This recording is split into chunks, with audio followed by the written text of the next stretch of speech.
Dale Carnegie published this book in 1936, and nearly a century later, it's still considered the Bible of human relationships. Carnegie didn't write it as an academic theory. He built it from years of teaching public speaking and interpersonal skills to working adults, watching what actually worked when people tried to connect, persuade, and lead others. The result is a set of principles so simple they almost sound obvious, and yet most people violate them every single day. The book's central idea is this: people are not logical creatures, they are emotional creatures, driven by ego, pride, and the need to feel important. If you want to influence anyone, a coworker, a spouse, a customer, a stranger, you have to start by understanding what they want, not by pushing what you want. Carnegie breaks this down into a series of principles grouped into 4 main areas: handling people, making people like you, winning people to your way of thinking, and being a leader without causing resentment. Let's start with handling people. Carnegie's first principle is blunt: don't criticize, condemn, or complain. He argues that criticism is fundamentally useless because it puts people on the defensive and makes them justify themselves rather than change. Think about the last time someone criticized you harshly. Did it make you want to improve, or did it make you want to defend yourself? Carnegie says almost everyone reacts the same way. Instead of criticizing, he suggests trying to understand why someone did what they did. He famously quotes, "Even a dog knows the difference between being kicked and being petted, so why would a human respond any differently?" The second big idea in this section is giving honest, sincere appreciation. Carnegie distinguishes this sharply from flattery. Flattery is cheap, and people can smell it. Sincere appreciation, on the other hand, is specific and genuine, noticing something real that someone did well and acknowledging it. Carnegie's claim is simple: if you make people feel valued, they will move mountains for you.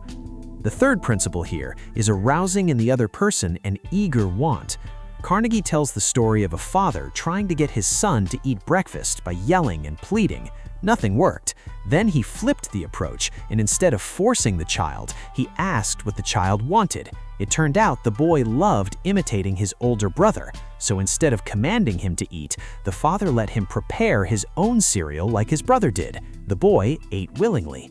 The lesson: stop talking about what you want and start talking about what the other person wants. Now, let's move to the second major section: 6 ways to make people like you. The first is simple: become genuinely interested in other people. Carnegie points out that you can make more friends in 2 months by becoming interested in others than you can in 2 years trying to get others interested in you. The second is to smile.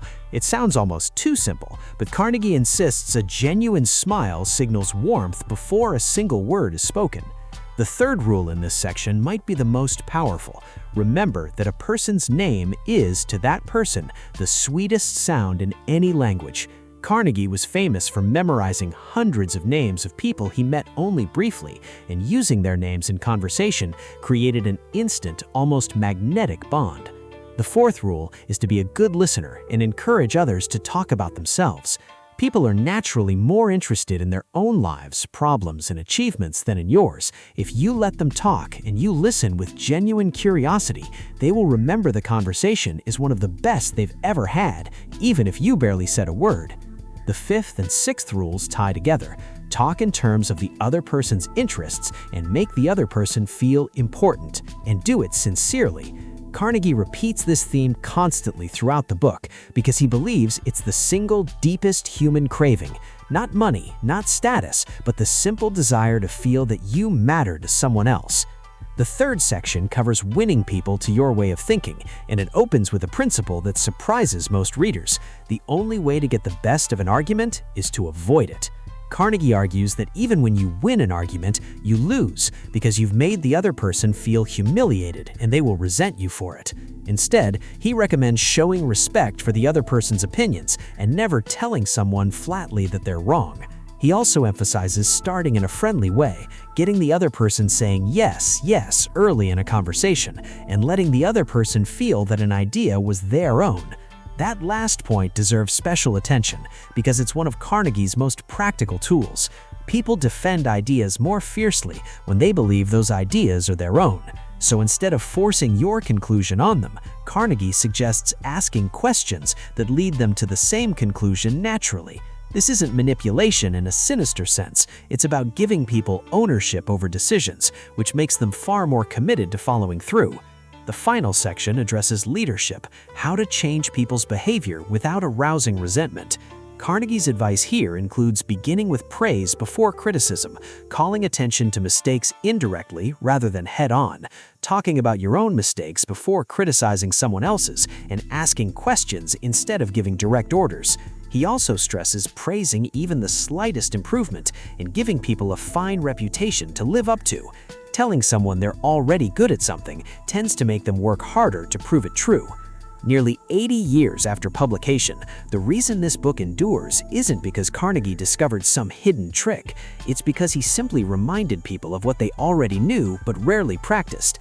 Treat others the way you'd want to be treated. Notice them, value them, and make them feel important. And in return, you'll find people naturally want to help you, follow you, and like you.